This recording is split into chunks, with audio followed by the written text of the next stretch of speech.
What was the first point of emphasis coming I mean, yeah, it's you know, we have a long way to go. We got a long way to go, defensively, offensively, for where we want to be. Just like most teams, you know, in the country and are experiencing similar. So, you know, at this. You know, as we're trying to develop our identity and establish roles and rotations and you know how exactly we're going to play it, you know, we got to be able to, you know, win games by being tough and well prepared and doing winning things until we actually get really good at basketball, which right now we're not. What have you seen from Aiden so far? You know, just the way he's been playing and stuff. Yeah, just I mean, we're asking him to do things we did not have to do, and what we need, you know, him to do here is to play on the ball. You know, we can't really, at times, I think, you know, him and Hassan, you know, playing together is going to happen. I think you'll see that, you know, for some stretches, but for the most part, you know, we can't really afford to be that small at guard. You know, we want to be big on the perimeter, and that's why, you know, we've been so successful. So I think it's just transitioning to being on the ball more than he's had to play on the ball, and he's just got to kind of grow into it and get better. Post game the other night, you talked about Terrace. I think you were suggesting he kind of strayed from his identity a little bit. Is that accurate? Yeah, we watched it, and I just, you know, there's places on the court that we've got to find him, you know, and they've got to be almost the exact same spots that Adama played in, and I know he's watched Adama, but you know, and we're just trying to get him there. You know, that there's habits that get embedded, and he's a great guy, and he's smart, and he's very talented, and he wants to. You know, he wants to play to the identity that's going to make him most effective and help us win. And I just think it's practices, it's video sessions, it's game experience. You know, but you know, I think he looks pretty good, you know, for a guy that you know is going to get a lot better. Can that be daunting for a player, kind of learning on the fly as you're going through a season, trying to implement some changes? Yeah, I mean, especially when you're a highly rated high school player, and then you played 2 years in college, and you know, but yeah,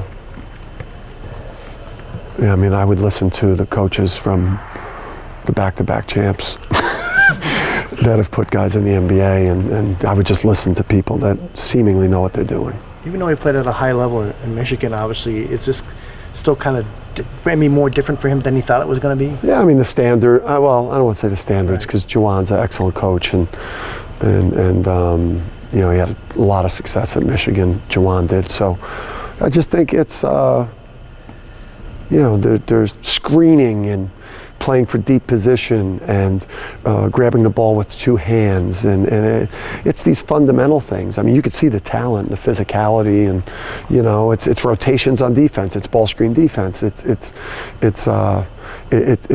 remembering offensive sets and knowing when to grenade or when to screen. I mean, it's just, there's a lot that he's got to learn in a short amount of time.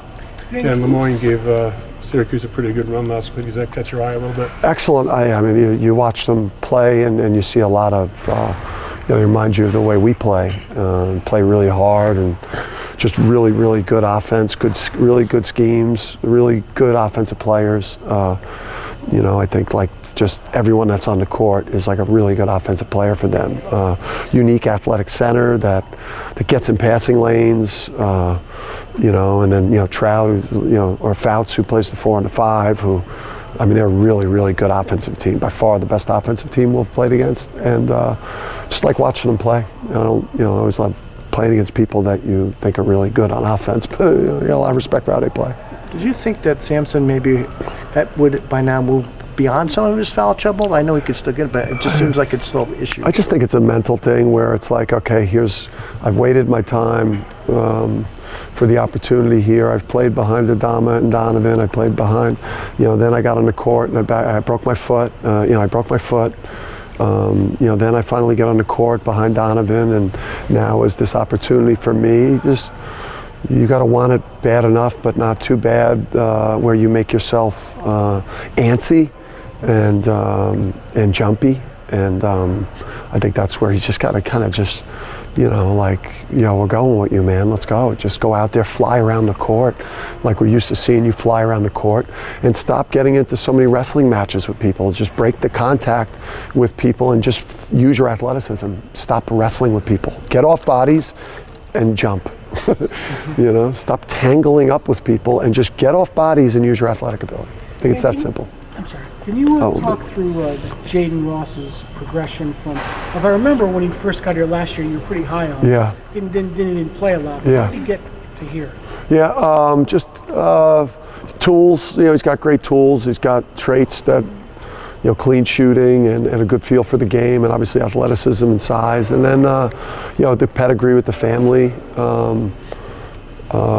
You could see all those things as a prospect. And then, last year he just kept a great attitude the whole year. I don't think, we obviously had conversations about, hey, no portal, just lock in and get better. No one, just stay here and just improve. And he followed the advice, and he used the court time last year versus Tristan, versus Cam, versus Steph, and just used that time to get better.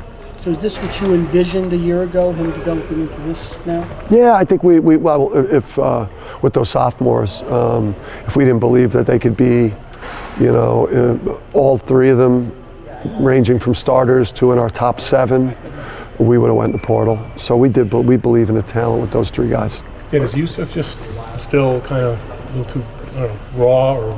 Yeah, I think we want him to be an option for us. I think he's got to show continued growth. He's got to treat these practices where it's opportunities to impress us. I mean, there's definitely room for, potentially a rim protecting 7-footer.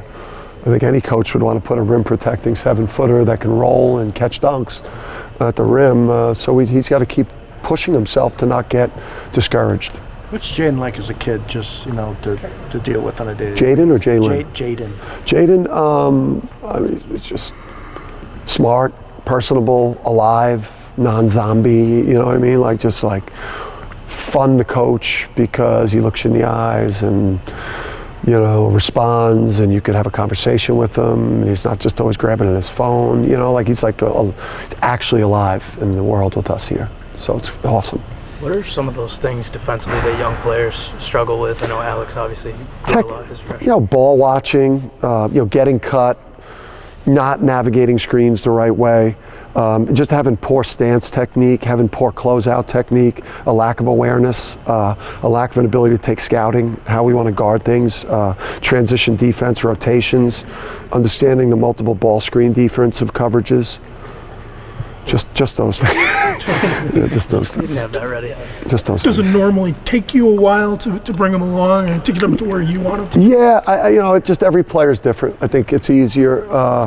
It's easier for guards than it is for bigs, I think, in a lot of ways. But then you have guys like Steph and Donovan that were just naturally understood sports, angles, awareness, pick up techniques quickly. When you say Lemoyne plays a lot like you, can you use that at all as a teaching for defense as well? Well, it's just they stress you out with a lot of really good offensive things, and then they do, their ball screen is a part of their offense, but the ball moves a lot. They got really skilled players and shooters, and they play smart, kind of fun basketball to watch because no one's really over dribbling it. When you talk about guys like Solo and the wings that you want to step up defensively, McNeely, do you expect that to happen this year? Is it something that can happen in the next few weeks, or? If it doesn't happen this year, the season's going to suck. So, I mean, I'm not really. These guys got to come along ASAP. I mean, tomorrow night, and we got to see growth. We don't have to see March level, championship level, deep run in the NCAA tournament level defense. There's a lot of teams that aren't there. 99% of teams are not there, but we just need to see growth. I mean, we need to see significant growth, guarding the ball, transition defense. And then awareness of our scheme in both ends of the court. Really, it's not just defense. But. And I know you've had some thoughts in the past about the conference and what it does outside the conference. And it's kind of off to a little bit of a struggling start, obviously, with Fordham beating Seton Hall and Columbia beating Vermont. Are you concerned about that? Concerned about the effect on seedings and just the direction of the conference? I don't think so. I don't think this year, especially after we got screwed over last year. So I think we're hopefully this year you get the benefit of the doubt. The tie goes to a Big East team this year, and just because of the strength of the performance. I mean, it's the best basketball conference in the country. It is. I mean, you look at the last several years. We've got 4 national championships. We've got Marquette and Creighton, making deep NCAA tournament runs. You had Xavier, a couple of years back before they got ravaged with injuries. That could have been a Final Four team. So, the way we perform in the NCAA tournament speaks for itself. That's what makes us the best. That's how it is in sports. When you have the champions, you're the best league, and we have the championships. But listen, these games are tricky. This time of year, the games are tricky. I think every conference is gonna lose bye games. We got to try to win a lot of the big showdown games versus the other power leagues. I mean, those games we could get it back by like last year we were able to beat Gonzaga in Seattle, beat Indiana, beat North Carolina, beat Texas, and is that it? We had another high major win. Kansas, but you lost. Thanks, Dave. Guy's such an ass. You said the other night that you might want to make some changes offensively. Once you looked at things, is it more just tinkering, or do you need to really evaluate? We were playing 2 side to side, 2 north south, and then really just in things we're running, there are things we're just missing. We're not seeing it. The passer's not seeing it. The screeners aren't seeing it. The cutters aren't seeing it. Again, we did not play. Last year's team did not play the level of basketball this time of year that we're playing late in the year. So obviously I'm not thrilled about where we're at right now. It's frustrating when you're not where you want to be, but you're just looking for growth and improvement right now, and because that's how it was for us last year. We just kept getting better and better and better as the year went on, and by the end of the year we were an unbeatable team because of the improvement from the beginning of the year. So have you seen growth from game 1 to game 2 offensively?